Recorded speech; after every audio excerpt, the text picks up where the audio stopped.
চিত্রনায়িকা পরিমণির সঙ্গে সম্পর্কের জেরে চাকরি হারাচ্ছেন ঢাকা মহানগর গোয়েন্দা পুলিশের গুলশান বিভাগের অতিরিক্ত উপকমিশনারের দায়িত্বে থাকা গোলাম সাকলায়েন। পরিকাণ্ডে আলোচনা শুরুর পর প্রথমে সাকলায়েনকে ডিবি থেকে সরিয়ে মিরপুরের পাবলিক অর্ডার ম্যানেজমেন্টে সংযুক্ত করা হয়েছিল।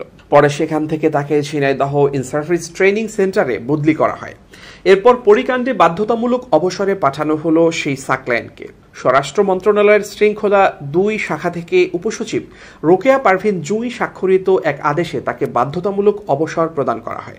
শৃঙ্খলা শাখার প্রতিবেদনে উল্লেখ করা হয়, সাকলায়েন ধারাবাহিকভাবে নায়িকা পরিমণির বাসায় নিয়মিত রাত্রিযাপন শুরু করেন। বিভিন্ন সময় নায়িকা পরিমণির বাসায় সাকলায়েন অবস্থান করেছেন বলে মোবাইলের ফরেনসিক রিপোর্ট দেখে প্রমাণ পাওয়া যায়।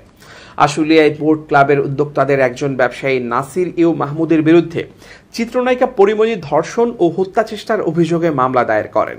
ওই মামলার তদন্তের তদারক কর্মকর্তা ছিলেন গোলাম সাকলায়েন। গোলাম সাকলায়েনের বিরুদ্ধে অভিযোগ ওঠে, পরিমণিকে নিয়ে রাজারবাগের বাসায় গিয়েছিলেন তিনি। সেখানে পরিমণি ও গোলাম সাকলায়েন 18 ঘন্টা সময় কাটান। মামলার তদন্ত করতে গিয়ে পরিমণির সঙ্গে গোলাম সাকলায়েনের বন্ধুত্ব তৈরি হয় বলে গণমাধ্যমের প্রতিবেদনে উঠে এসেছিল।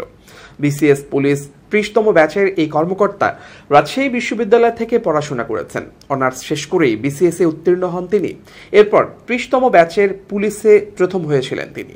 গোলাম সাকলায়েনের জন্মদিনের কেক কাটার একটি ভিডিও ভাইরাল করেন আমেরিকা প্রবাসী সাংবাদিক ইলিয়াস হোসেন। এরপরই বিষয়টি নজরে আসে প্রশাসনের।